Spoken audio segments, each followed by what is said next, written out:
খুব ভক্তি। ও মায়েরা, তোমরা যেমন আর অরুণাকে ঘরে থাকতে পারলে না, তাই যে এই গরমের মধ্যে খাওয়া ভুলে ঘুম ভুলে সারা রাত্রির জেগে তোমরা এখানে বসে আছো হরিনাম সংকীর্তন শোনার জন্য, এই সবই তো অনুরাগ। অনুরাগ না হলে তো পরে তো হয় না। যাদের অনুরাগ নাই তারা কি এইভাবে রাত্রির জেগে বসে গান শুনতে পারবে? সমস্ত কাজকর্ম ফেলে রেখে। তাই তেমনই দুইজন ভাই মা মহাপ্রভুকে দেখবে বলে গৃহত্যাগ করে চলে এসেছে নবদ্বীপে। দুই ভাই দূর থেকে মহাপ্রভুকে দর্শন করে নিজেদের মধ্যে নানান কথা বলছেন। মুকুন্দ সরকার বলছে, হে গৌর হরি, আমরা কি ওই ভিড়ের মধ্যে গৌর দর্শন পাবো? ওই ভিড়ের মধ্যে কি আমরা গৌরকে দেখতে পাবো? ভিড়ের মধ্যে গৌরের পা ছুঁয়ে কি আমরা তার কৃপা লাভ করতে পারবো? ভিড়ের আড়াল থেকে মুকুন্দ সরকার চিন্তা করছেন এই কথা।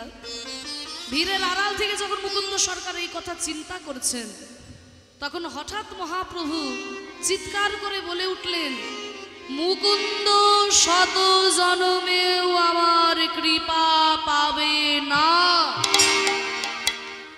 মহাপ্রভু হঠাৎ চিৎকার করে বলে উঠলেন, মুকুন্দ নামে যে ভক্ত এসেছে সে শত জনমেও আমার কৃপা পাবে না। ওমা, যে যাকে ভালোবাসে তার মুখে যদি এই রকম কথা শুনতে পাওয়া যায়, বুকে কত ব্যথা হয়।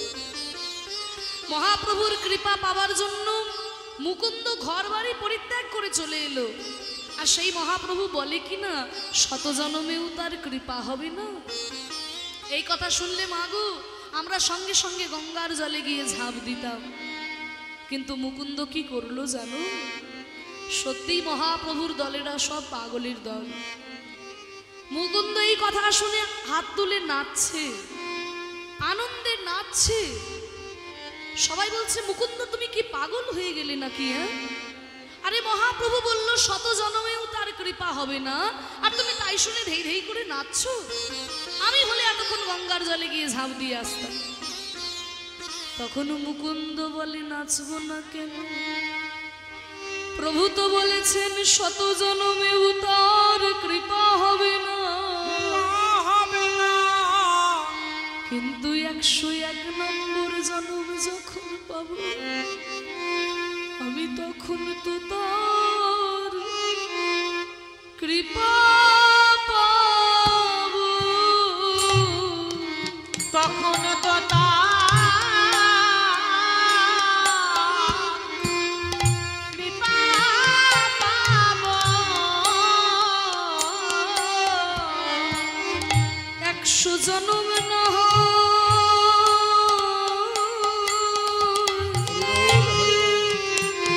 কেঁদে কাটাবো আমি তখন তো তার কৃপা পাবো। 100 জনম না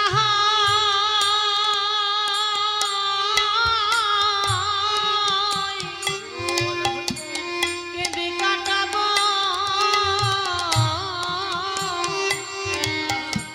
ওই তখন তো তার কৃপা পাবো।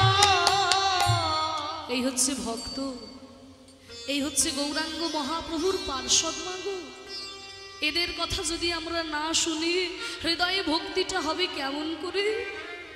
বলছে 100টা জন্ম না হয় আমি কেঁদে কেঁদেই যাব, কিন্তু 101 নম্বর জন্মে তো মহাপ্রভুর কৃপা পাবো। কোনোদিনও কৃপা হবে না তা তো মহাপ্রভু বলে নাই। এই কথা যেই মুকুন্দের মুখে শুনেছে গো, আর কি মহাপ্রভু থাকতে পারে? তাড়াতাড়ি মুকুন্দকে কাছে ডেকেছে। মুকুন্দকে কাছে ডেকে মুকুন্দের মাথায় হাত বুলিয়ে দিচ্ছে, আর মুকুন্দ কাঁদছে। ও মা, সে কি কথা? যখন বললাম কৃপা হবে না তখন হাসছিলে, ধেই ধেই করে নাচছিলে, আর যখন আদর করে মাথায় হাত বুলিয়ে দিলাম তখন কাঁদছো। দুঃখের কথায় হাসছিলে, এখন আনন্দের কথায় কাঁদছো। প্রভু, এই যে তুমি আমায় মাথায় হাত বুলিয়ে দিচ্ছ, আমি তো তাই জন্যই কাঁদছি ঠাকুর। কারণ যাকে তুমি বেশি ভালোবাসো তাকেই যে তুমি বেশি ব্যথা দাও। তুমি সত্য যুগে লক্ষ্মী দেবীকে ভালোবেসেছিলে, তাকে ব্যথা দিয়েছ। ত্রেতা যুগে তুমি সীতা দেবীকে ভালোবেসেছিলে, তাকেও ব্যথা দিয়েছ। এত ব্যথা দিলে তাকে কি না পাতালে প্রবেশ করতে হলো। তারপরে তুমি শ্রীমতী রাধারানীকে ভালোবেসেছিলে, তাকেও 100টা বছর কৃষ্ণ কৃষ্ণ কৃষ্ণ বলে কাঁদালে। এ তো তোমার স্বভাব ঠাকুর, না জানি আমার জন্য কোন ব্যথা অপেক্ষা করে আছে, তাই আমি কাঁদছি। না না মুকুন্দ, আমি তোমাকে ব্যথা দেব বলে কাছে ডাকিনি গো, আমি তোমাকে একটা আদেশ দেব, তুমি রক্ষা করতে পারবে তো? প্রভু, আমি শাস্ত্র জানি না, পুরাণ জানি না, আমি জানি শুধু তোমার মুখের বাক্য, বলো আমায় কি আদেশ দেবে। তবে শোনো আমার আদেশ, ফিরে যাও, ফিরে যাও শ্রীখণ্ডে, ফিরে যাও, ফিরে যাও, ফিরে যাও শ্রীখণ্ডে, ফিরে যাও, ফিরে যাও, যাও, যাও, ফিরে যাও, ফিরে যাও, ফিরে যাও শ্রীখণ্ডে, ফিরে যাও। হে প্রভু, এ তুমি আমাকে কি আদেশ দিলে দয়াময়? আমি ভেবেছিলাম তুমি আমাকে শাস্ত্রে আচরণের কথা বলবে, আমি ভেবেছিলাম তুমি আমায় ভাগবতের কথা বলবে, কিন্তু আমাকে বাড়ি ফিরে যেতে বললে কেন প্রভু? এ তোমার কেমন আদেশ ঠাকুর? আমি যে সব কিছু ছেড়ে দিয়ে তোমার চরণ পাবো বলে ছুটে এসেছি, আমাকে বাড়ি কেন যেতে বলছো? শোনো মুকুন্দ, তুমি যে সংসারের বড় ভাই, তোমার উপর যে অনেক দায়িত্ব। জঙ্গলে যেগুলো বড় গাছ হয় তাদেরকে যে বেশি ঝড় সামলাতে হয়।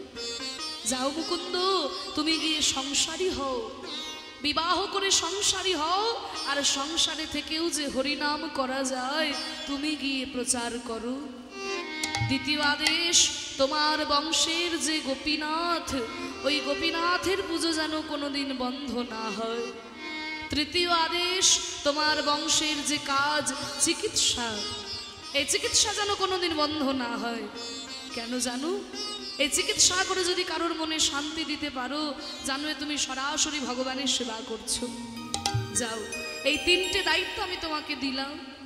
তুমি দাঁড়ে দাঁড়ে গিয়া জীবের চরণে ধরিয়া, দাঁড়ে দাঁড়ে গিয়া চরণে ধরিয়া, দাঁড়ে দাঁড়ে গিয়া জীবের চরণে ধরিয়া, দাঁড়ে দাঁড়ে গিয়া জীবের চরণে ধরিয়া, হরি নাম, হরি নাম বিলাও। ফিরে যাও, ফিরে যাও শ্রীখণ্ডে, ফিরে যাও, ফিরে যাও, ফিরে যাও শ্রীখণ্ডে, ফিরে যাও। প্রভু, প্রভু সংসারে থাকলে আমায় কি ঠাকুর ভালোবাসবে? যারা সংসার পরিত্যাগ করে তার নাম করে তারা তো ভগবানের প্রিয় হয় ঠাকুর। আর আমি যদি মায়ার বন্ধনে, ও সে কি মুকুন্দ, তুমি ওই নারদের ঘটনাটা শোনোনি? ও মায়েরা, তোমরা একটু শুনে রাখো। ওই যে একদিন নারদ মুনি ভোরবেলায় ঘুম থেকে উঠে দেখে কি নারায়ণ খুব কাঁদছে, খুব কাঁদছে। নারদ এসে বলছে, ঠাকুর সকালবেলায় ঘুম থেকে উঠতে না উঠতেই এমন ভাবে কাঁদতে শুরু করেছো কেন? নারায়ণ বলছে, নারদ কেন কাঁদছি জানো? ভোরবেলায় উঠে একজন গৃহী ভক্ত আমার হরিনাম করছে, আমার নাম করছে, তাই আমি কাঁদছি নারদ। নারদ কেঁদে উঠলো, ঠাকুর কোথাকার কে রাম শ্যাম যদু মধু তোমার নাম করছে বলে তুমি কাঁদতে বসেছো? আর আমি প্রতিদিন বিনা বাজিয়ে তোমার নাম করি, কই কোনোদিন তোমার জন্য কাঁদো না। নারায়ণ বলছে, নারদ তোমার জন্য কাঁদি না বলে তোমার দুঃখ হচ্ছে, বেশ বেশ তোমার জন্য কাঁদবো। তা তুমি একটা কাজ করতে পারবে? তুমি আমার জন্য কাঁদলে আমি সব করব। বলো কি করতে হবে? কিছু করতে হবে না নারদ, এই দেখো আমার এই তেলের বাটিটা, এই তেলের বাটিটা নিয়ে যাও। এই তেলের বাটি একদম কানায় কানায় ভর্তি তেল, এক ফোঁটাও তেল যেন কোথাও না পড়ে। সারাদিন ঘুরে ঘুরে এসো, তারপরে আমি কথা বলবো তোমার সঙ্গে। এই বলে কানায় কানায় ভর্তি তেলের বাটি নিয়ে নারদ বাবা খুব সাবধান। ওমা কেউ কথা বলবে না, এক ফোঁটা তেল পড়ে গেলেই নারায়ণ আর কাঁদবে না। বিনাটায় যত ঝামেলা, বিনাটায় যত ঝামেলা, বিনাটাকে নামিয়ে রেখেছি। তেলের বাটি নিয়ে একবার পায়ের দিকে একবার তেলের দিকে, হরি বল।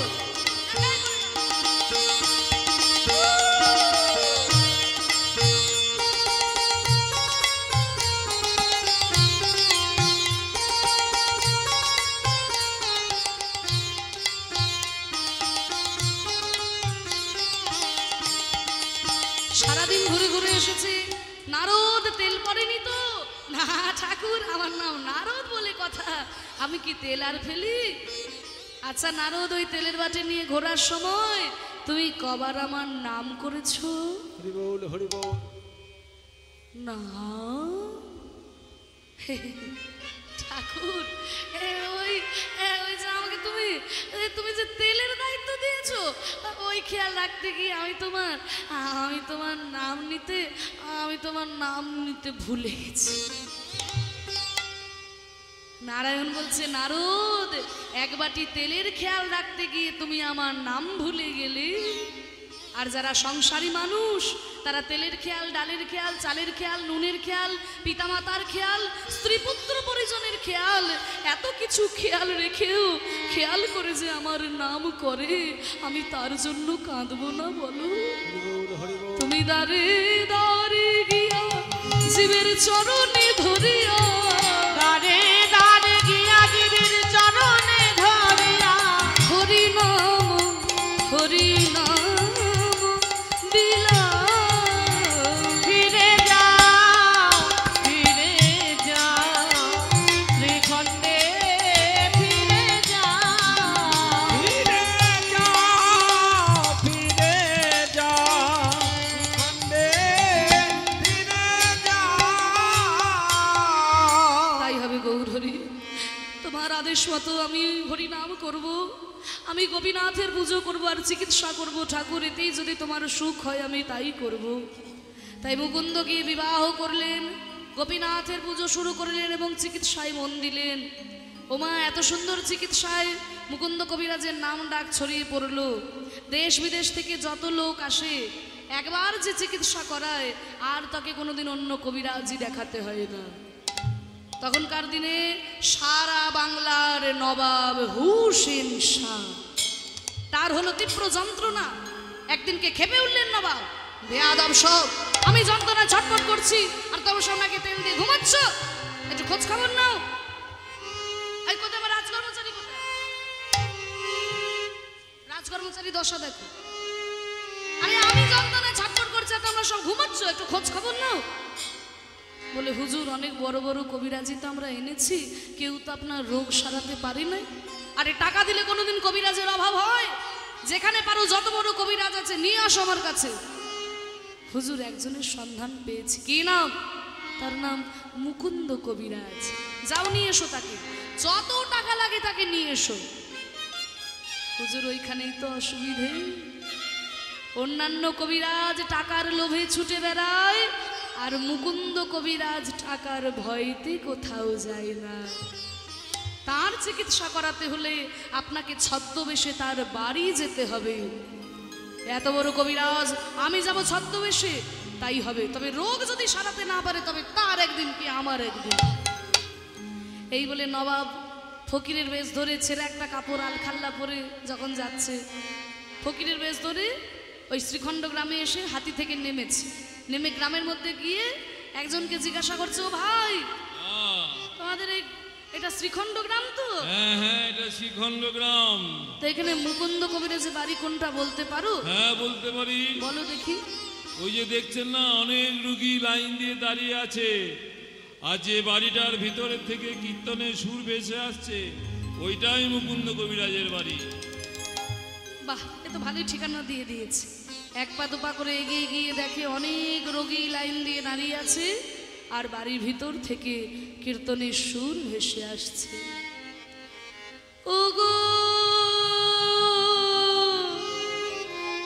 দয়াময়,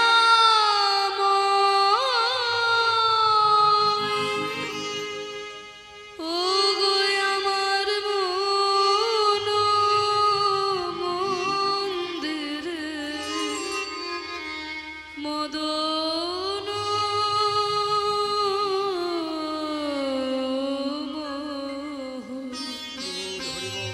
তুমি দাঁড়াবে নাকি গো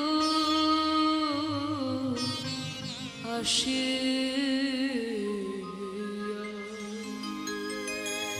আমি পাথরের মন্দির করে দিতে পারবো না আমি সোনার মন্দির গড়ে দিতে পারবো না ও গো আমার মন মন্দিরে মদন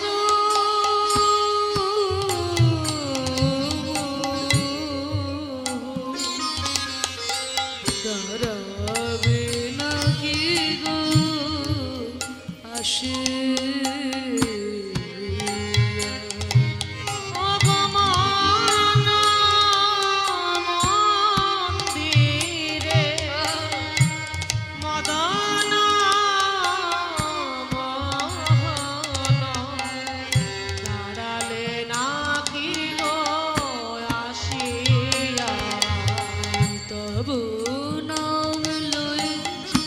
ভাসিয়া খেলি রে তব নাম লয়ে ভাসিয়া খেলি রে তব নাম লয়ে ভাসিয়া খেলি রে তব নাম লয়ে ভাসিয়া খেলি রে রে পামা গামা গামা রে সা রে মা পানে সা রে সা রে সা নি দা বা গামা গামা পানে রে সা নি দা বা গামা গা তব নাম লয়ে ভাসিয়া ফিরে আমি কাঁদে আমি কাঁদে আমি কাঁদে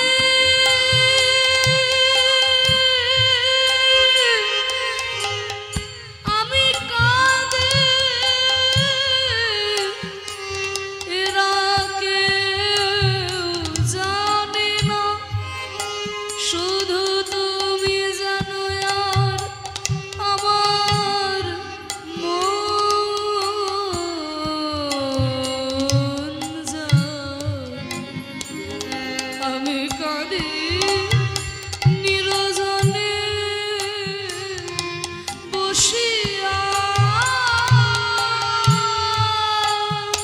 আমার মন মন্দিরে মদন মোহন দাঁড়ালে নাকি গো আসিয়া আমার মন মন্দিরে মদন মোহন দাঁড়াবে নাকি গো আসিয়া আমার মন মন্দিরে মদন মোহন দাঁড়ালে নাকি গো আসিয়া কবিরাজ ও কবিরাজ এখানে কবিরাজ কোনটা বলতে পারো ও ভাই এখানে কবিরাজ কোনটা গো ও বাবা তুমি তো ফকির দেখছি বাইরে থেকে এসেছো যিনি গান গাইছে উনি কবিরাজ গো উনি কবিরাজ হ্যাঁ তা আমি ফকির মানুষ আমার চিকিৎসা হবে তো শোনো এখানে যারা ফকির তাদের আগে লাইন যারা ফকির যারা পয়সা দিতে পারে না তাদের আগে লাইন আর যারা পয়সা দেবে তাদের পিছনে দাঁড়াতে হবে তুমি তো ফকির তুমি পয়সা দিতে পারবে না তুমি আগে চিকিৎসা পাবে দাঁড়াও আগে সারিতে দাঁড়াও ভালোই হলো আগে সারিতে দাঁড়ালে গানটা ভালো করে শোনা যাবে ওগো দয়াময় পতিত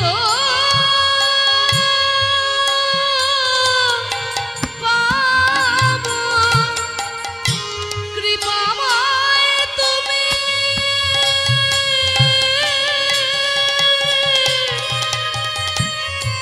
ভক্ত মত সুষ আমার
পাবে নাকি গো আসিয়া? এই মনের মন্দির আমরা ভগবানের জন্য সাজাতে পারি না বলেই মা গো আমরা যে ভগবানকে ধরতে পারি না। আমরা বাইরের মন্দির সাজিয়ে দিই, বাইরের মন্দির কত ইটালিয়ান মার্বেল দিয়ে সাজিয়ে দিই, দামি দামি গহনা দিয়ে ভগবানকে সাজিয়ে দিই মা গো, কিন্তু এই মনের মন্দিরটা তো ভগবানের জন্য সাজাতে পারি না। কিন্তু এই মনের মধ্যেই ভগবান বিরাজ করছে মা গো, কিন্তু এই মন আমরা ভগবানকে নিবেদন করতে পারি না। ভগবানকে মনটা কেমন করে দেব মা? কারণ মনটা তো আমরা এই সংসারে দিয়ে বসে আছি, সংসারে আমরা মনটা দিয়েছি, ভগবানকে মনটা দেব কেমন করে? ভগবানের কাছে এসে 10 টাকার বাতাসা দিয়ে বলি, ঠাকুর এই আমি তোমাকে বাতাসা দিলাম, আমার ওই একতলা বাড়িটা যেন তাড়াতাড়ি 2 তলা হয়ে যায়, আমার মেয়ের বিয়েটা যেন হয়ে যায়, ঠাকুর আমার ছেলের চাকরিটা যেন হয়ে যায়, আমি তোমাকে বাতাসা দিলাম। আচ্ছা সত্যি করে বলো তো মা, ভগবান কি তোমার বাতাসার জন্য বসে আছে? তুমি দেবে তারপরে ভগবান পাবে, কিন্তু তবুও ভগবান আমাদের কাছে চায় কেন? আস্বাদন করার জন্য। দেখবেন যদি কোনো বাবা দূরদেশে যায়, ঘরে আসার সময় কিন্তু ছেলেদের জন্য একটু মিষ্টি নিয়ে আসে। একজন বাবা বিদেশে গেছেন, ঘরে আসার সময় ছেলেদের জন্য 1 ভাঁড় মিষ্টি এনেছে। মিষ্টিটাকে এনে গিন্নির হাতে তুলে দিয়েছে, ছেলেদের মায়ের হাতে তুলে দিয়েছে। মা করেছে কিনা 4টি ছেলে একটা একটা করে মিষ্টি 4টি ছেলেকে দিয়েছে। আর ছেলেদেরকে দেওয়ার পরে ছেলেরা যখন মিষ্টিগুলো খায় তখন বাবা হাত পেতে চায়, ওরে আমাকে একটু দিবি না, আমাকে একটু দে। আচ্ছা সত্যি করে বলুন তো, বাবা কি খাবার জন্য চায়? বাবার পকেটে তো অনেক টাকা ছিল, মিষ্টির দোকানে বসে একটা কেন 100টা মিষ্টি খেতে পারতো, কিন্তু ছেলের হাতে তুলে দিলাম, তার থেকে ছেলে যদি আমাকে একটু খুঁটে দেয় বাবার কত আনন্দ হয়। তাহলে 4টা ছেলের মধ্যে একটা ছেলে করে কি না, বাবাকে একটু নখে করে খুঁটে দেয়, এই দেখো বাবা তোমায় দিলাম, আর ওইটুকু মিষ্টি খেয়ে বাবার আনন্দে প্রাণটা ভরে যায়। আহা, ওই মিষ্টির এত স্বাদ আমার আগে তো জানা ছিল না। আবার কোনো ছেলে করে কি, মিষ্টিটাকে অর্ধেক অর্ধেক করে ভেঙে বাবাকে দেয়, বাবা তুমি খাও।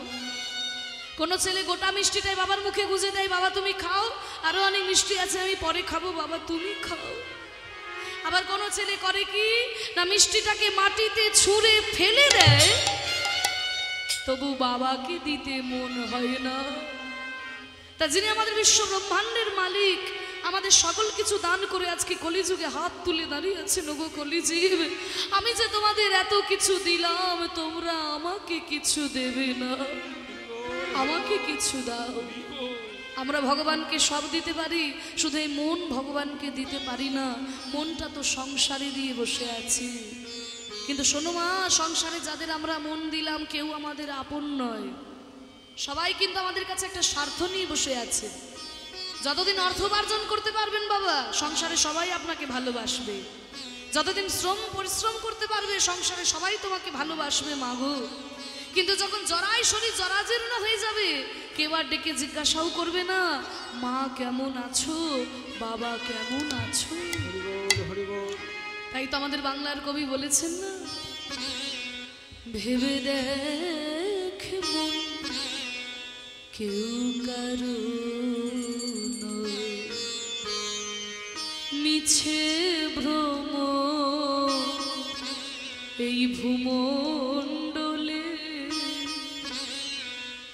ভেবে দেখ মন কেউ কারো নয়, মিছে ভ্রম ভূমণ্ডলে, ভুলো না দক্ষিণা কালে বদ্ধ হয়ে মায়া জালে, ভুলো না দক্ষিণা কালে বদ্ধ হয়ে মায়া জালে, ভেবে দেখ মন কেউ কারো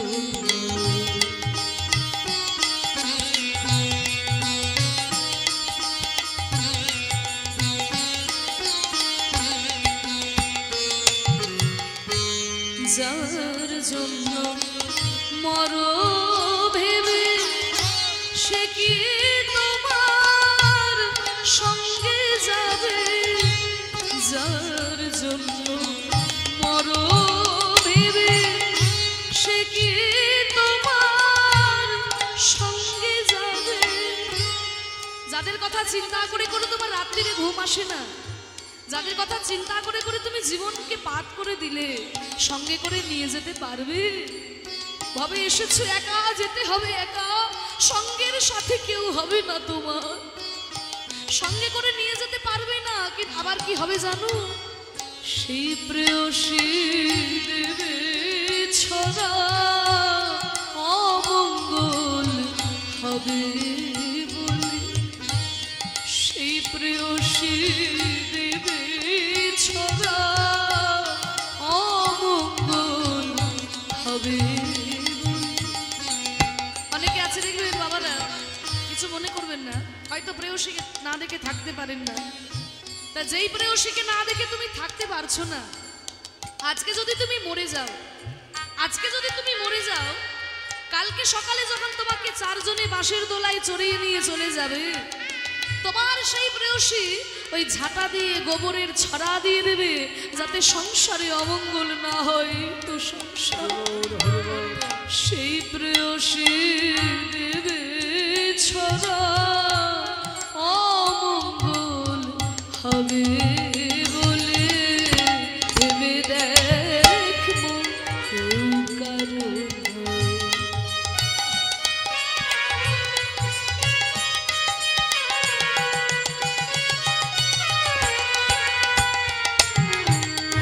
দিন দুই দিনের জন্য ভাবে কর্তা বলে সবাই ডাকে। আজকে তুমি কর্তা বলে তোমার এত অহংকার, কিন্তু কর্তৃত্বের অহংকার করো না। তোমার মতো কত কর্তা এলো আর কত কর্তা চলে গেল। অনেকে আছে না জানো, আমার এক কথা এখানে নেতা মন্ত্রী সব দাঁড়িয়ে যাবে, আমি কেন কারোর কথা শুনবো, আমার কথায় উঠবে বসবে। এই যে অহংকার তুমি করছো, তোমার মতো আগেও কত কর্তা ছিল, কত কর্তা চলেও গেল। চিহ্ন কারোর পৃথিবীতে থাকে না, থেকে যায় কি কর্ম। মানুষ বেঁচে থাকে না, মানুষের শরীর থাকে না, কিন্তু থেকে যায় কর্ম। 50 বছর পরে কেউ কাউকে মনে রাখে না, যদি কেউ সৎ কর্ম করে চিরকাল কিন্তু কর্মের মধ্যে দিয়ে মনে থাকে মানুষকে মানুষে। তাই বলছি দিন দুই দিনের জন্য ভাবে কর্তা বলে সবাই ডাকে, সেই কর্তারে দেবে ফেলে কালা কালের কর্তায়, সেই কর্তারে দেবে ফেলে কালা কালের কর্তায়। ভেবে দেখ মন কেউ কারো নয়, মিছে ভ্রমণ্ডলে ভুলো না দক্ষিণ কালে বদ্ধ হয়ে মায়া জানে, ভুলো না দক্ষিণ কালে বদ্ধ হয়ে মায়া জালে। ভেবে দেখ মন কেউ কারো নয়, ভেবে দেখ মন কেউ কারো নয়, ভেবে দেখ মন কেউ কারো নয়।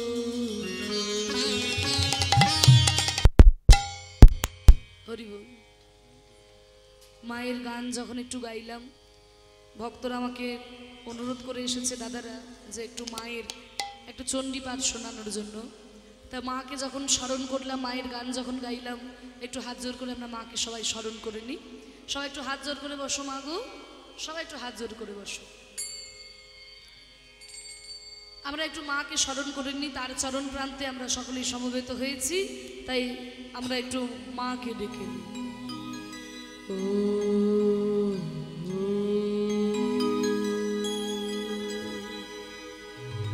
ত্বং স্বাহা ত্বং স্বধা ত্বং হি বশটকারস্বরাত্মিকা সুধা তব কিশরে নিত্যে ত্রিধা মাত্রা বিকাশিতা अर्धा मात्रा स्थिता नित्या यानुचा शतः त्वमैव शातं सावित्री त्वं देवी जननी परा त्वयैव धार्यते सर्वं त्वयि तत्सृज्यते जगत् त्वयि तत्पाल्यते देवी तमक्षन्ते सर्वदा विशिष्टो सृष्टिरूपात्मन्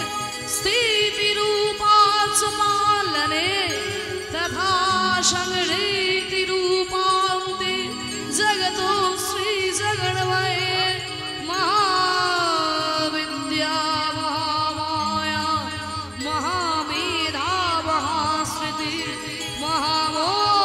महामोहासभवतीर् महादेवी महाशूली प्रकृतिर्यक्ष सर्वस्य गुणात्रय विभाविनी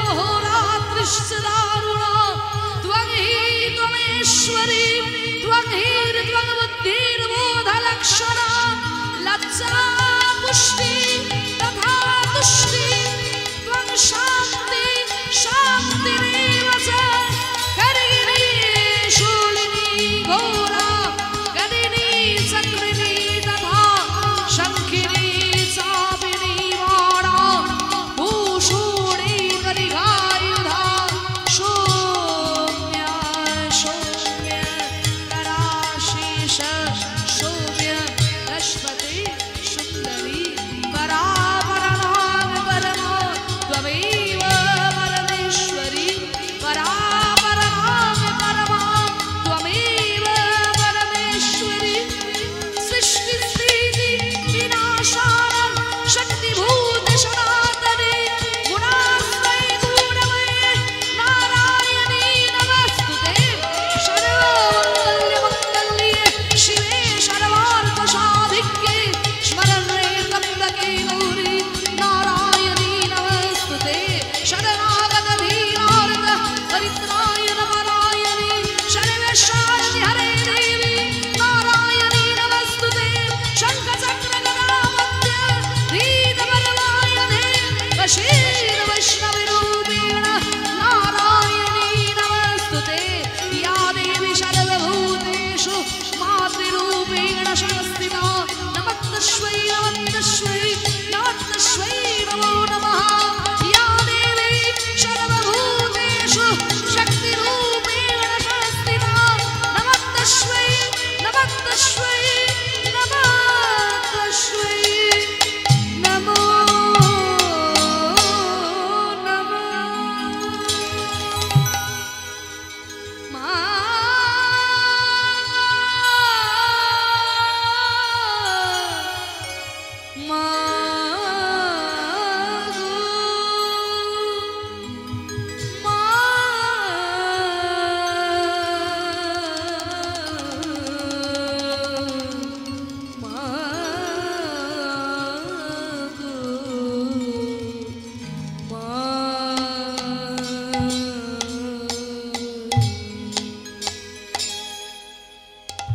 নিতাই গৌর প্রেমানন্দে হরিবোল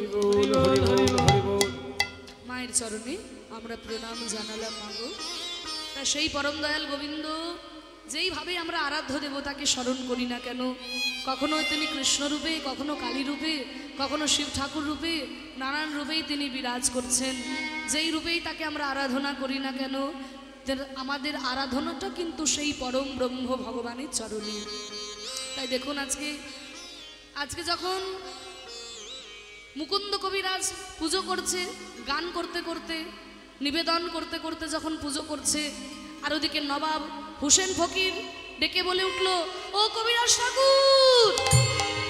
ঠাকুর দাঁড়াও বাবা এবার আমার পুজো হয়ে গেছে এবার আমি চিকিৎসা করব আমার নিয়মটা তোমরা সবাই জানো তো যারা ফকির যারা পয়সা দিতে পারবে না তারা আগে এগিয়ে এসো আর যারা পয়সা দেবে তারা পিছনে দাঁড়াও নবাব তখন হুসেন ফকির বলছে হ্যাঁ বাবা আমি সব থেকে বড় ফকির এই আমার ছেলে আলখাল্লা দেখছেন আমি সব থেকে বড় ফকির আমার চিকিৎসা হবে তো কি নাম বললে হুসেন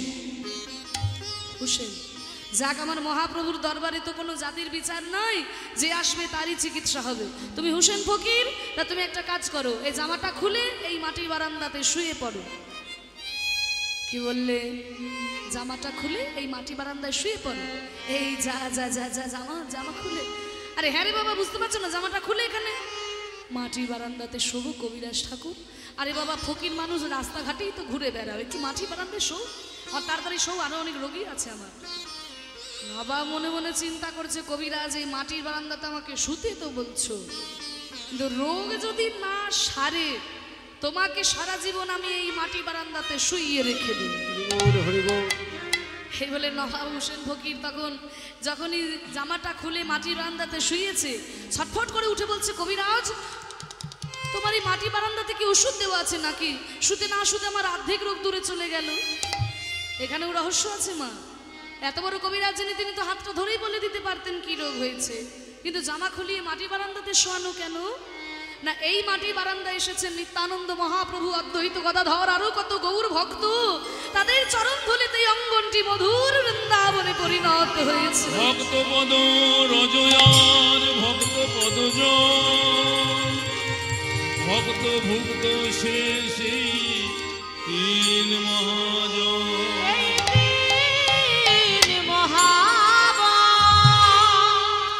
এই মাটি বারান্দায় গড়াগড়ি দিতে পারলে কোনো না কোনো জন্মে তার ভক্তির উদয় হবেই হবে। তাই জামা খুলিয়ে শোয়ানো। বাহ, তাই তো আমার অর্ধেক রোগ সেরে গেল। কবিরাজ বলছে, আমার তো কবিরাজি ওষুধ লোকের মুখে দিতে গিয়ে এক ফোঁটা দু ফোঁটা মাটিতে পড়ে যায়, ওটাই কাজ হয়ে গেছে। আসল ওষুধ এখনো দিই নাই। আসল ওষুধটাকে এনে জয় গৌর হরি, জয় গৌর হরি, মুখটা খোলো তো। যেই না ওষুধটা খাইয়ে দিয়েছে, নবাবের এতদিনের ব্যথা এক মুহূর্তে দূরে চলে গেল। ছটফট করে উঠে নবাব বলছে, কবিরাজ তুমি কি এমন কবিরাজি শিখেছো? এতদিনের ব্যথা আমার এক মুহূর্তে দূরে চলে গেল। এত বড় কবিরাজ হয়ে অজপাড়া গায়ে পড়ে রয়েছে, তা তো আমার সহ্য হয় না। কালই তোমাকে আমার সঙ্গে হাতিতে চড়ে রাজধানী যেতে হবে। বাবা ফকির, কে হে তুমি? তোমার সঙ্গে আমি রাজধানী যাব? নবাব তখন বলছে, আর তোমার পরিচয় দিতে কোনো দোষ নাই, আমার তো রোগ সেরে গেছে। তখন নবাব বলছে, শোনো কবিরাজ, আমি হলাম সারা বাংলার নবাব হুসেন শাহ। নবাব আপনি এসেছেন? সারা রাত্রি ধ্যান করলো কবিরাজ, গৌর হরি গৌর হরি।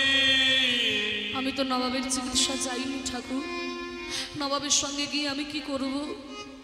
ধ্যানের মধ্যেই মহাপ্রভু বলে উঠল, কবিরাজ পথের ভিখারি হোক আর সিংহাসনের নবাব, তোমার চোখে সবাই সমান, জীব নিত্য কৃষ্ণ দাস।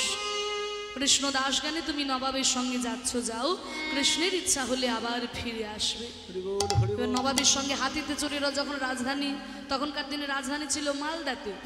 এবার মালদাতে যখন যাচ্ছে, বলছে, নবাব আমার কিন্তু দুটি শর্ত আছে। এক হলো, আমাকে কিন্তু আপনার ওই রাজপ্রাসাদে রাখলে হবে না, আমাকে একটা ছোট্ট কুঁড়ে ঘর করে দিতে হবে। আর 2 নম্বর শর্ত হলো, আপনার চিকিৎসার সঙ্গে সঙ্গে আমাকে ওই গরিব দুঃখীদের চিকিৎসা করতে দিতে হবে। নবাব বলছে, কবিরাজ তোমার মতো 5 জন কবিরাজ যদি আমার বাংলায় থাকতো, তাহলে কি আমার গরিব দুঃখীদের চিন্তা করতে হতো? এই বলে মুকুন্দ কবিরাজকে একটা কুঁড়ে ঘর করে দিয়েছে, আর ওই কুঁড়ে ঘরের মধ্যে গোপীনাথের মূর্তিটিকে বসিয়ে পুজো করতে বসেছে। নবাব মনে মনে চিন্তা করলো, আচ্ছা দেখি তো আমার কবিরাজ কেমন ভাবে পুজো করছে। নবাব মনে মনে চিন্তা করলে, দেখো আমার কবিরাজ কেমন ভাবে পুজো করছে। এইভাবে দেখো সকাল থেকে পুজো করতে শুরু করেছে, বিকেল হয়ে যাচ্ছে, নবাব দাঁড়িয়ে দেখেই যাচ্ছে। ভাবলো, এ কি রে বাবা, এই যে পুজো করেই চলেছে, কোনো দিকে কোনো হুঁশ নেই, হুঁশ থাকবে কি করে মাগো? তখন কৃষ্ণের রূপের মধ্যে কবিরাজ ডুবে গিয়েছে। রূপের মধ্যে ডুবে গিয়েছে কেন? কারণ এই মুকুন্দ কবিরাজ তো যে সে নয়, এই মুকুন্দ কবিরাজ হচ্ছে বৃন্দাবনের বৃন্দা দেবী। বৃন্দাবনের বৃন্দা দেবী যেমন কৃষ্ণের রূপ দেখে ভাবে ডুবে যেতেন, আজকে সেই ভাবিত আমার মুকুন্দ কবিরাজ রূপ দেখে ভাবে ডুবে গিয়েছে। আর কৃষ্ণ নাম করতে করতে সারাদিন পেরিয়ে যাচ্ছে, বিকেল হয়ে যাচ্ছে। অধৈর্য হয়ে নবাব বলে উঠল, কবিরাজ, ও কবিরাজ, আমি এতক্ষণ ধরে সকাল থেকে এখানে দাঁড়িয়ে আছি, আর তুমি তখন থেকে কি গান গেয়ে চলেছো? একবার হুশ করে আমার দিকে তাকাচ্ছ না? আমি এসেছি নবাব। আসলে ভক্ত যখন কৃষ্ণ কথায় ডুবে থাকে, তখন তো তার কিছু হুঁশ থাকে না মাগো। নবাব এসে দাঁড়িয়ে আছে, কবিরাজের হুঁশ নাই। এতক্ষণ রূপের পদাবলী গাইতে গাইতে ভাবে ডুবেছিল। হঠাৎ যেই নবাবের কণ্ঠস্বর কানে গেছে, উনি চমকে উঠেছে। আর চমকে উঠে যেই না নবাবের দিকে তাকাতে যাবে, তখন ছিল একটু একটু গরম, বুঝলে। আর সেই গরমের মধ্যে নবাবকে হাওয়া করছিল দুজন ময়ূরের পালকের পাখা দিয়ে। দেখেছো তো মায়েরা, অনেক মন্দিরে দেখবে থাকে ময়ূরের পালকের পাখা। সেই বড় বড় ময়ূরের পালকের পাখা দিয়ে হাওয়া করছে নবাবকে। আর ওই হঠাৎ করে পুজো করতে করতে ধ্যানমগ্ন যেই না নবাবের দিকে তাকিয়েছে, যতগুলো ময়ূরের পালক ততগুলো কৃষ্ণ বদন দিকে থাকতে পারলো না, ছাড় খেয়ে পড়লো। হে কৃষ্ণ করুণা সিন্ধু, করুণা সিন্ধু দীনবন্ধু জগৎপতে, জগৎপতে গোপীশ গোপিকান্ত রাধাকান্ত নমস্তুতে।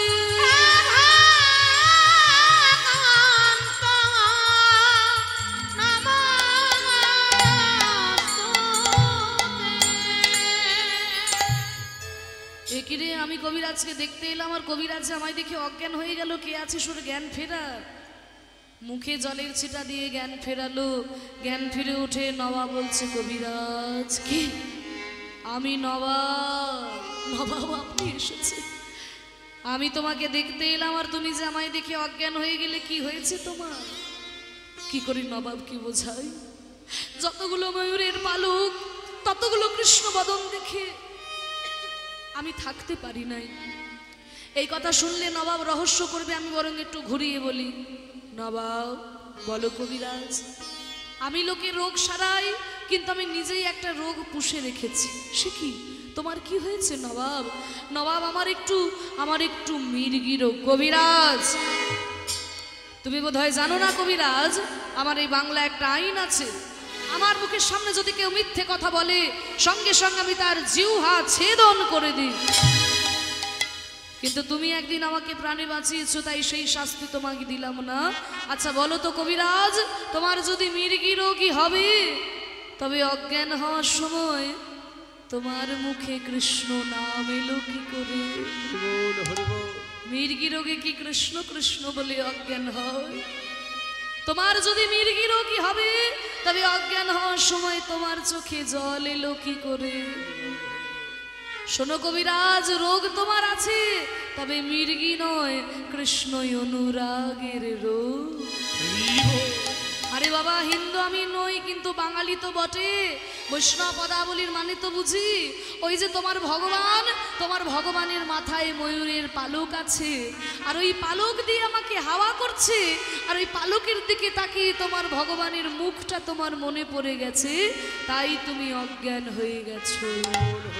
নবাব, আপনি আমার মনের কথা বুঝলেন কি করে নবাব? তোমার মতো 10 জনের মনের কথা বুঝতে পারি বলেই তো সারা বাংলার নবাব হয়েছি। আমি বড় ভুল করেছি আপনাকে মিথ্যে বলে। না না না না, ভুল তুমি করনি কবিরাজ, ভুল করেছে এই নবাব। আমি তোমায় চিনতে পারিনি কবিরাজ, আমি তোমায় চিনতে পারিনি। আমি এতদিন ভাবতাম তুমি আমার একটা কেনা চাকর, কিন্তু আজকে বুঝতে পারছি তুমি কত বড় ভক্ত। এত বড় ভক্তের হাতে আমি তো সেবা নিতে পারি না। যাও তুমি ওই শ্রীখণ্ডেই ফিরে যাও, দিন দরিদ্রের চিকিৎসা করো, অর্থনৈতিক চিন্তা যাতে না থাকে, তাই ওই শ্রীখণ্ড অঞ্চল আমি তোমার নামেই লিখে দিলাম। আর এই নবাব যদি কোনোদিন বিপদে পড়ে একটু দেখে যেও। হে গৌরহরি, তুমি যা বলেছিলে তাই হলো গৌরহরি। কৃষ্ণের ইচ্ছা হলে আমি আবার শ্রীখণ্ডে ফিরে আসবো। এই তো আমি আবার শ্রীখণ্ডে ফিরে আসছি। এবার থেকে আমি কারোর কাছে পয়সা নেব না, আমি গোপীনাথের পুজো করব, আর বিনা পয়সায় চিকিৎসা করে বেড়াবো। কৃষ্ণ নাম করতে করতে মালদা থেকে ছুটে আসছে শ্রীখণ্ড গ্রামে। হরি নাম কা প্যালা और हरे कृष्ण की हाला, ऐसी हाला बीत करके चला चले मत वाला। हरि नाम का प्याला, हरे कृष्ण का हाला, ऐसा हाला बीत करके चला चले मत वाला, ऐसा हाला बीत करके चला चले मत वाला।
হরিনাম করতে করতে মুকুন্দ কবিরাজ এসে দাঁড়িয়েছেন শ্রীখণ্ড গ্রামে, মনের আনন্দে চিকিৎসা করতে বসেছেন। একজন ছুটে এসে বলছে, কবিরাজ ঠাকুর, কবিরাজ ঠাকুর আপনি চিকিৎসা করছেন, ওদিকে দেখুন আপনার স্ত্রী কেমন ছটফট করছে। কি বললি? আমার আমার স্ত্রী ছটফট করছে? ছুটে গিয়েছে, কই ঘরণী তোমার কি হয়েছে? স্বামী, স্বামী সকাল থেকে যন্ত্রণায় আমার হাত পা যেন ছিঁড়ে যাচ্ছে। এ কি আমি কোনো রোগ ধরতে পারছি না কেন? স্বামী, স্বামী আপনি কিছু করুন, এই যন্ত্রণা আমার সহ্য হয় না। স্বামী আপনি কিছু করুন, এ কি আমি কোনো রোগ ধরতে পারছি না কেন? তবে কি আমি চিকিৎসা ভুলে গেলাম? গৌর হরি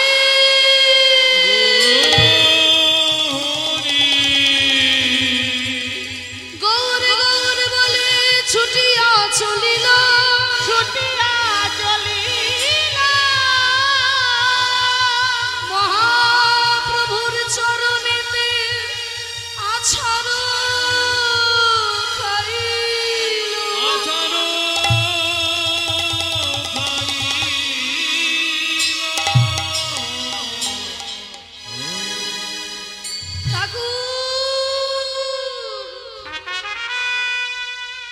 মুকুন্দ, এতদিন পর আমাকে মনে পড়েছে ঠাকুর।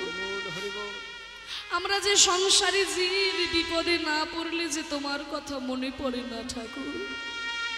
আমি সারা বাংলার চিকিৎসা করলাম, আমি নবাবের চিকিৎসা করলাম, কিন্তু আমার স্ত্রীর রোগ কেন ধরতে পারছি না ঠাকুর। মুকুন্দ, যা ভেবেছিলাম তাই হয়ে গেল। তোমার মতো ভক্তের হৃদয়ের কোণে আমি যে একটু অহংকার দেখতে পেলাম। সারা বাংলার চিকিৎসা করেছে এই অহংকার, নবাবের চিকিৎসা করেছে এই অহংকার। এই অহংকারের জন্য তুমি তোমার স্ত্রীর রোগ ধরতে পারছো না কবিরাজ ঠাকুর। আমরা যে সংসারী জীব, কোন ফাঁকে আমাদের হৃদয়ে অহংকার প্রবেশ করে আমরা বুঝতে পারি না। তবে কেন এত বড় জীবের সেবার দায়িত্ব আমাকে দিলে? আমি তো চাইনি ঠাকুর, আমি তো তোমার চরণ চেয়েছিলাম। যাও, আর তোমার অহংকার হবে না।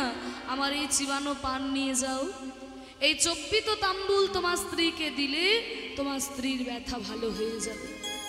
এই বলে মহাপ্রভুর পানটিকে নিয়ে আঁচলের মধ্যে বেঁধেছে আর বলছে, আহা, আমি আর কি কবিরাজ, আমার মহাপ্রভুর মতো কবিরাজ আর কেউ নেই গো। আমি ওষুধ দিয়ে লোকে রোগ সারাই, আর মহাপ্রভু হরিনাম ঔষধি দিয়ে জীবের মায়া রোগ দূরীভূত করে দেয়। আমার গোরা গোরা গোরা গোরা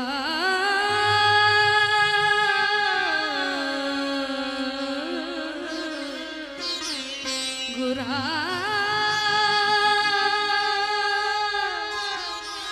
করুণা সিন্ধু গোরা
হৃদয় মন্দির হবে উজালা বলো না বলো না করুণা সিন্ধু করুণা সিন্ধু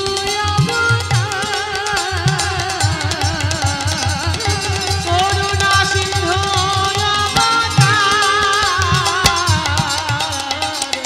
করুণা সিন্ধু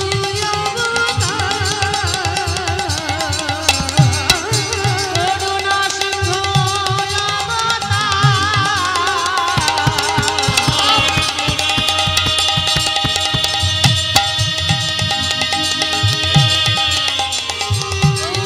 করুণা সিন্ধু করুণা সিন্ধু করুণা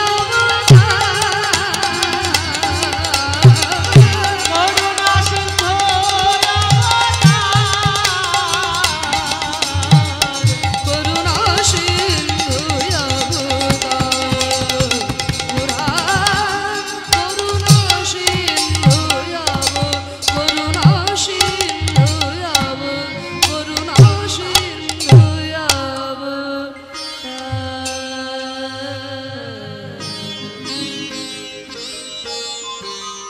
কই গো ঘরণী মুখ খোলো, এই দেখো মহাপ্রভু তোমার জন্য পান পাঠিয়ে দিয়েছে, আর তোমার ব্যথা থাকবে না। পানটিকে যে নিয়ে যে মুখের মধ্যে দিয়েছে, স্বামী এই পান দিলে না অমৃত, খেতে না খেতে আমার সব ব্যথা দূরে চলে গেল।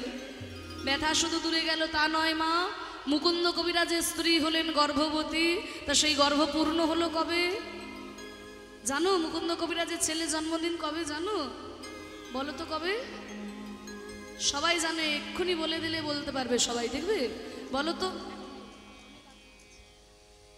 বলো তো কোন দিনে ছোট ছোট বাচ্চারা বইপত্র নিয়ে স্নান টান করে এক দেবীর চরণে পুষ্পাঞ্জলি দেয়? বাহ, ওই সরস্বতী পুজোর দিন মুকুন্দ কবিরাজের বাড়িতেও ধুমধাম করে সরস্বতী পুজো হচ্ছে। বড় বড় ঠাকুর মশাইরা এসেছে, বাচ্চারা এসেছে। এই বাচ্চারা এসেছো তো? হ্যাঁ এসেছি। এসেছো? হ্যাঁ অঞ্জলি দেবে? দেবো। খুব তো গল্প করলে, যতক্ষণ বসে রইলে। এবার একটু অঞ্জলি দেবে তো? একটু হাত জোর করে বসো, সবাই হাত জোর করে বসো। এখানে আমরা সবাই শিশু, শিশু মন না নিয়ে গেলে ভগবানের কাছে যাওয়া যায় না। সবাই একটু শিশু হয়ে বসো, আমি মন্ত্রগুলো বলি। বলো দেখি, নমো অপবিত্র। তোমরা বলছো? আমি না কিছুই শুনতে পাচ্ছি না, মানে মাইকে গান করে করে না আমার কানটাই কোথায় খারাপ হয়ে গেছে। তোমরা বলছো, আমি শুনতে পাচ্ছি না, তো একটু জোর করে বলো, নমো অপবিত্র। বাহ, পবিত্র বা সর্বাবস্থাং গত বিভাগ যস্মরে পুণ্ডরিকাক্ষং সবাচ্ছ অভ্যন্তরং শুচি নমো শুচি নমো শুচি নমো শুচি। এইবার ফুল নাও। এত ফুল কোথায় পাবো? তাহলে এত ফুল কোথায় পাবো? আগে থেকে জোগাড় রাখতে হতো। না না, বাইরের ফুল নয় গো, বাইরের ফুল দিয়ে তো মাকে পুজো করেছি গত সরস্বতী পুজোয়, আবার হচ্ছে সামনে বাড়ি দেবে। কিন্তু এই যে ফুলটা, এটা হলো মন ফুল। এই মন ফুল দেখুন তো সরস্বতীর চরণে দিতে পারেন কিনা। এই মন ফুলকে নিয়ে আমরা সরস্বতীর চরণে দেব। সবাই বলুন, নমো ভদ্রকাল্যই নমো নিত্যং সরস্বত্যই নমো নমো বেদ বেদাঙ্গ বেদান্ত বিদ্যা স্থানেভ্য এ বছর এস স ভক্তি চন্দন চিত্ত পুষ্পাঞ্জলি সরস্বত্যই নমো নমো। জয় জয় দেবী চরাচর সারে কুচ যুগ শোভিত মুক্তাহারে বীণা রঞ্জিত পুস্তক হস্তে ভগবতী ভারতী দেবী নমস্তুতে। আর মন দিয়ে সরস্বতী স্তব শুনু।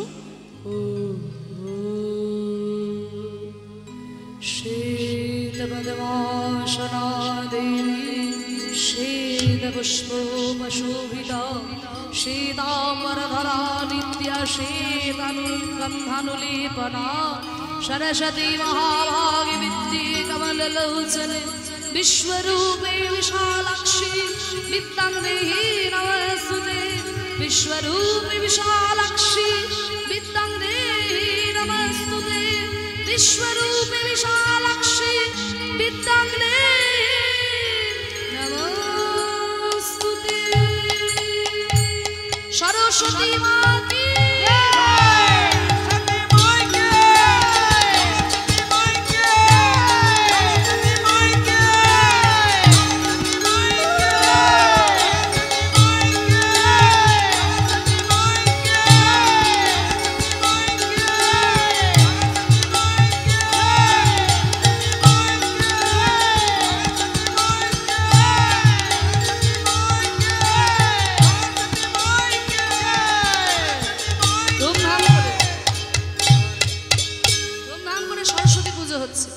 সেই সময় মুকুন্দ কবিরাজের একটা ছোট্ট ছেলে জন্মগ্রহণ করেছে। হেন কালে জন্মিলা শ্রী রঘুনন্দন, হেন কালে জন্মিলা শ্রী রঘুনন্দন, হেন কালে জন্মিলা শ্রী রঘুনন্দন, হেন কালে জন্মিলা শ্রী রঘুনন্দন। মুকুন্দ দাসেরই তাহাই আনন্দিত মন, মুকুন্দ দাসেরই তাহাই আনন্দিত মন। আনন্দ ধরে না, আনন্দ ধরে না, আনন্দ ধরে না, আনন্দ ধরে না, পুত্রের বদন হেরে আনন্দ ধরে না। পুত্রের বদন হেরে আনন্দ ধরে না। সবাই বলছে কবিরাজ ঠাকুর আপনি পুজো করছেন, ওদিকে দেখুন আপনার ছেলে হয়েছে। কি বললি আমার ছেলে হয়েছে? তা ছেলেটাকে নিয়ে আগে কি করতে হয় দেখি।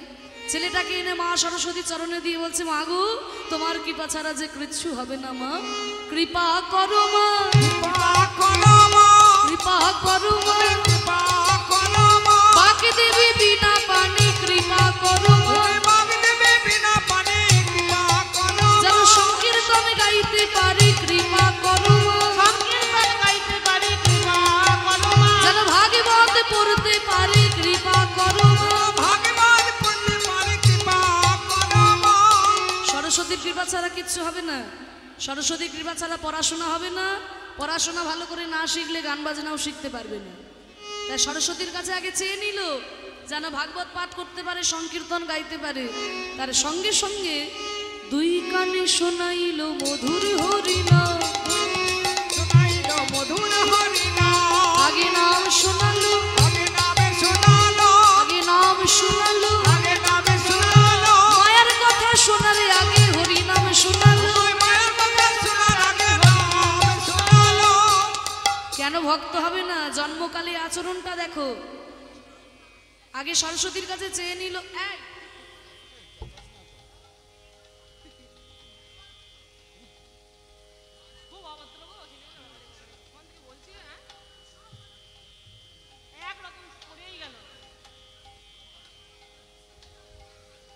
আলাদা আলাদা বসো, যাও আলাদা আলাদা বসো, এক জায়গায় থাকলেই গল্প করবে। আগে নাম শোনালো, আগে নামে শোনালো, মায়ের কথা শোনারে আগে নাম শোনালো, কথা শোনার আগে আগে নামে শোনালো। সংসারের কথা শোনারে আগে নাম শোনালো। সংসারের কথা শোনার আগে আরে নাম মই দেহ হলো, কথা শোনার আগে নাম মইলেও হলো। কথা শোনার আগে নাম মইলেও হলো। কথা শোনার আগে আগে নামে শোনালো।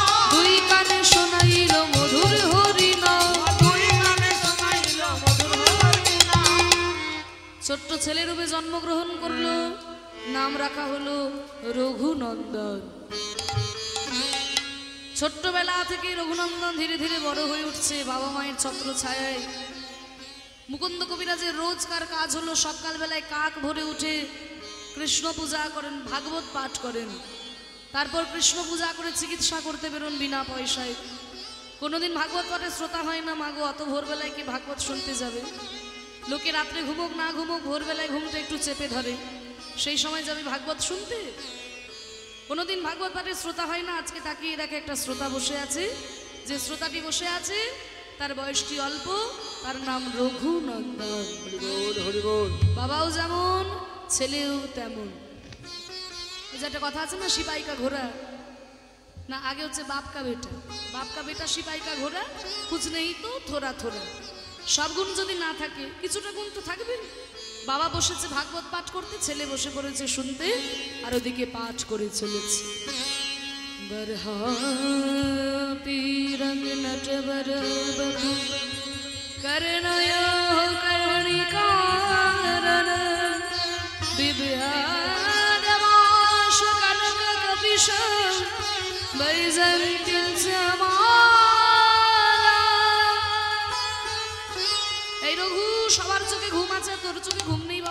সবাই নাক ডেকে ঘুমাচ্ছে, তুই ভাগবত শুনতে এসেছিস? যাকে ঘুমান না, আমি শুনবো। তো ঠান্ডা লেগে যাবে না, আমি শুনবো বাবা। ছেলের গায়ে চাদরটা ঢাকা দিয়ে দিয়েছে, আবার শোন। রন্ধ্রার বেনু রাধার সুধায়া পুরয়ম গোপ বৃন্দাবন বৃন্দারণ্যম শবদ রমণ পাবেশনের হৃদয়তে। কেমন লাগলো রঘু? খুব ভালো লেগেছে বাবা। কিছু মানে বুঝেছিস? না বাবা, মানে তো। আরে সংস্কৃত বুঝবি কি করে, তোকে বুঝিয়ে দিই, শোন। তুই যেমন একটা ছোট্ট ছেলে, অমনি একটা ছোট্ট ছেলে ছিল প্রহ্লাদ। তার বাবা ভগবানকে মানে না, ছেলে তো ভগবান ছাড়া কিছুই জানে না। তার বাবা বলে, তোর ভগবান কোথায় আছে দেখা দেখি। ছেলে বলে, ভগবান কোথায় নেই তাই বলো, ডাকলেই তাকে পাওয়া যায়, একবার ডেকে দেখো। তুই ডাক তোর ভগবানকে, তারপর আমি দেখছি। এই স্তম্ভের মধ্যে আমি আমার ভগবানকে ডাকছি। যে এই স্তম্ভের মধ্যে ভগবানকে ডাকলো প্রহ্লাদ, আর ওই হিরণ্যকশিপু দাঁড়িয়ে আছে, আর ওই স্ফটিক স্তম্ভ ভেদ করে ওই নারায়ণ নরসিংহ রূপ ধরে প্রহ্লাদের পিতাকে হত্যা করে প্রহ্লাদকে দিল ভক্তির রাজত্ব। বাবা রঘু, তুইও যদি গোপীনাথের কৃপা পেতে পারিস, তুইও গোপীনাথের চরণ লাভ করতে পারবি। যা, আর বোঝানোর সময় নেই, তুই মায়ের কাছে যা। ছেলে চলে গেল বাইরে, আর ওদিকে মুকুন্দ কবিরাজ যখন পুজো করতে বসেছে, একটা ছেলে ছুটে এসে চরণ দুটোকে জড়িয়ে ধরেছে। কবিরাজ ঠাকুর, আপনি তাড়াতাড়ি চলুন। কবিরাজ ঠাকুর, আপনি না গেলে আমার বাবাকে বাঁচাতে পারবো না, এই আপনার পায়ে ধরে বলছি, আপনি তাড়াতাড়ি চলুন। এই কেরে তুই? ঠাকুরের সামনে কারোর পা ধরতে আছে? ছেড়ে দে, ছেড়ে দে, আমার পাপ হবে। কবিরাজ ঠাকুর, আপনি তাড়াতাড়ি চলুন, আপনি না গেলে যে আমার বাবাকে বাঁচাতে পারবো না। ওরে দাঁড়া, আমি পুজোটা করে নি, তারপর তো যাব। কেঁদে উঠলো ছেলেটা। কবিরাজ ঠাকুর, আপনি এসেও গোপীনাথের পুজো করতে পারবেন, কিন্তু যদি দেরি করেন আমার বাবাকে আর বাঁচাতে পারবো না। আমার কাছে পয়সা নেই বলি আপনার কাছে ছুটে এসেছি। শুনেছি আপনি নাকি বিনা পয়সায় চিকিৎসা করবেন। হে গৌর হরি, তুমি বলেছিলে একদিকে কৃষ্ণ সেবা, একদিকে জীবের সেবা। কৃষ্ণ সেবা করতে গিয়ে জীবের সেবা এসে গেছে, আমি কোনটা আগে করব? না না না না, এ আমার ভক্ত সেবা। তাই ভক্ত সেবাই আমি করতে যাব, কিন্তু আমি যদি গোপীনাথের পুজো ফেলে দিয়ে চলে যাই, আমি যে মন দিয়ে চিকিৎসাটাও করতে পারবো না। আর আমি এমন লোক, আমি একটা ঠাকুর মশাই রাখিনি, আমি নিজে পুজো করে চলেছি। আচ্ছা আচ্ছা, আমার রঘুনন্দন আস্তে আস্তে বড় হচ্ছে না? আজকের মতো পুজোর দায়িত্বটা আমার রঘুর উপরে দিয়ে দিলে কেমন হয়? আচ্ছা ডেকে তো দেখি। গেলা কোনো কাজে অন্তরে গোপীনাথের সেবার তরে, গেলা কোনো কাজ অন্তরে ওই গোপীনাথের সেবার তরে। শ্রী রঘু নন্দনে ডাকিয়ানি, শ্রী রঘুনন্দনে ডাকিয়ানি, শ্রী রঘুনন্দনে ডাকিয়া। রঘু, বাবা রঘু, বাবা আমায় ডেকেছো? হ্যাঁ তোমায় ডেকেছি, এসো আমার কোলে এসো। আমায় কিছু বলবে বাবা? ওরে রঘুরে, আমি এতদিন কোনোদিন তোকে কোনো আদেশ করি নাই, আজকে একটা আদেশ করব, তুই রক্ষা করবি। বাবা আমি তোমার পুত্র, তুমি যা আদেশ করবে তাই যে আমার কাছে বেদবাক্য বাবা, তাই নাকি? এই দেখ আমি পুজো করতে বসেছি, তো ওই পাশে গ্রামের ছেলেটা আমাকে ডেকে নিয়ে যেতে এসেছে। আমি না গেলে ওর বাবাকে বাঁচানো যাবে না রে। তাই আজকের মতো গোপীনাথের পুজোটা তুই করবি বাবা। হ্যাঁ রঘু, আমার যে কোনো ঠাকুর মশাই নাই, আর আমি যদি গোপীনাথের পুজো ফেলে দিয়ে চলে যাই, আমি যে মন দিয়ে চিকিৎসাটাও করতে পারবো না রে। ওরে রঘুরে, আমার ঘরে আছে কৃষ্ণ শিবা, তারি যত্ন করে খাওয়াইবা। ঘরে আছে কৃষ্ণ সেবা, তারে যত্ন করে খাওয়াইবা। দেখো বাবা রঘু, তারি যেন অযত্নে শিবা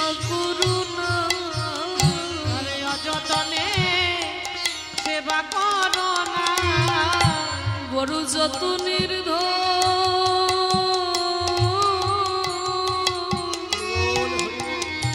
গোপীনাথ আমার বড় যতনে সেবা করো না বড় যতনে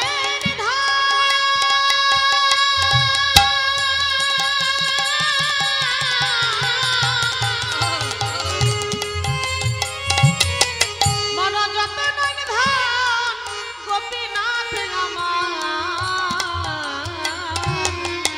ওই অযতনে সেবা করো না। দেখুন এই হচ্ছে ভক্ত, ভক্তের ভাষা, ভক্তের ভাবই আলাদা।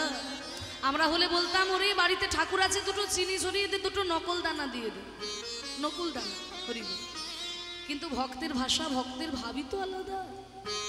ওরে বাড়ি ঘরে আছে কৃষ্ণ সেবা, তারে যত্ন করে খাওয়াইবা রঘু, তাকে যেন অযত্নে সেবা করবে না।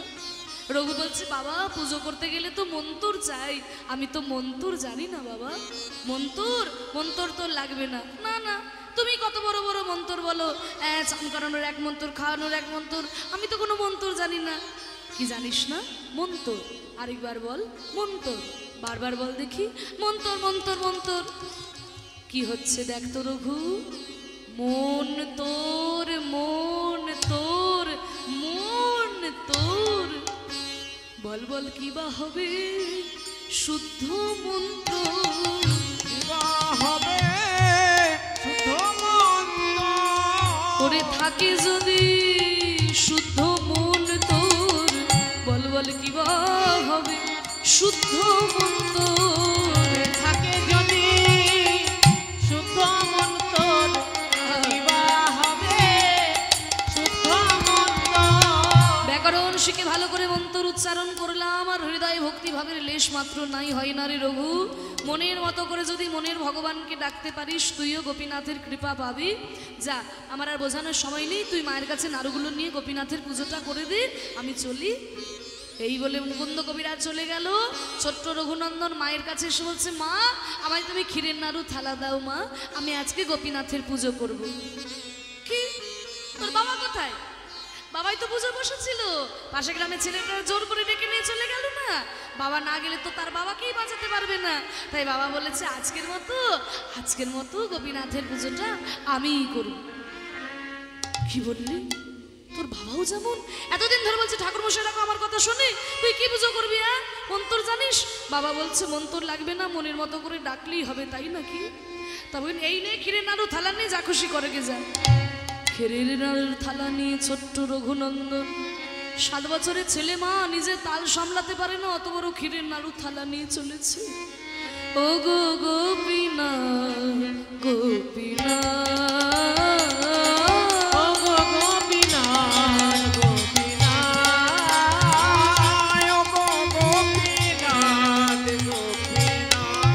ঠাকুর, আমি তোমাকে পুজো করতে জানি না ঠাকুর। বাবাই পুজো করতে চিকিৎসা করতে গেছে বলে আমায় জোর করে বসতে হয়েছে ঠাকুর। আমার দেওয়াই ক্ষীরের নাড়ু খাও গোপীনাথ, আমার দেওয়াই ক্ষীরের নাড়ু খাও। যতই ডাকে গোপীনাথ তো আসে না মা গো। রঘুনন্দন ক্রন্দন করছে ক্ষীরের নাড়ুর থালা সামনে ধরে। ছোট্ট রঘুনন্দন জানে না যে গোপীনাথ দৃষ্টি করে প্রসাদ করে, তার বাবা তো বলে যায়নি। ছোট্ট রঘুনন্দন দেখলো তুমি যদি না আসো গোপীনাথ, আমার এই মুখ আমার বাবাকে আমি দেখাতে পারবো না, আমি তোমার সামনে মাথা ঠুকে নিজের মৃত্যুবরণ করব। এই বলে ছোট্ট রঘুনন্দন শুরু করলো মাথা ঠুকতে। গোপীনাথ গোপীনাথ গোপীনাথ দেখা গোপীনাথ গোপীনাথ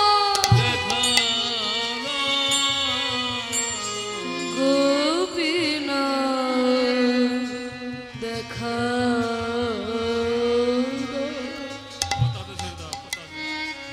একটু 5 মিনিট, একটু 2 মিনিট দাঁড়া। মাথা ঠুকতে ঠুকতে রক্তে মন্দিরটা ভেসে যায়। রঘুনন্দন কাঁদছে আর ওদিকে গোপীনাথ দেখলো যদি মাথা ঠুকে মৃত্যুবরণ করে তবে যে আমাকে দয়াল ভগবান কেউ বলবে না। তাই ছোট্ট রঘুনন্দন যখন মাথা ঠুকছে মূর্তির ভেতর থেকে একটা হাত বেরিয়ে বলে রঘুনন্দন নারুদে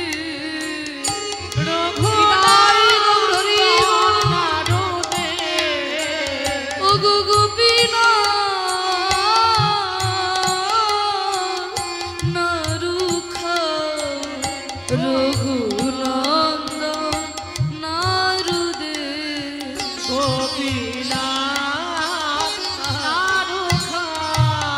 একটা একটা করে নারু রঘুনন্দন গোপীনাথের বদনে তুলে দিলেন। আর গোপীনাথ রঘুনন্দনের বদনে নারু দিল। নিতাই গৌর প্রেমানন্দে হরি বল হরি বল। এখনো শ্রীখণ্ডপুরে অর্ধ নারুই আছে করে, এখনো শ্রীখণ্ডপুরে অর্ধ নারু আছে করে, দেখে যত ভাগ্যবান গণে রে, দেখি যত ভাগ্যবান গণে রে, ব্রজের মদন যে শ্রী রঘুনন্দন সেই রঘুনন্দন আছে, এ উদ্ধব দাস রস ঘনে। উদ্ধব দাস রস ঘনে। সবাই আপনারা ভালো থাকুন, আনন্দে থাকুন। এর পরবর্তী রাসলীলা আপনারা শ্রবণ করুন, আমাকে বিদায় দিন। চৌদিকে বৈষ্ণবের দলে তারা দেয় করতাল।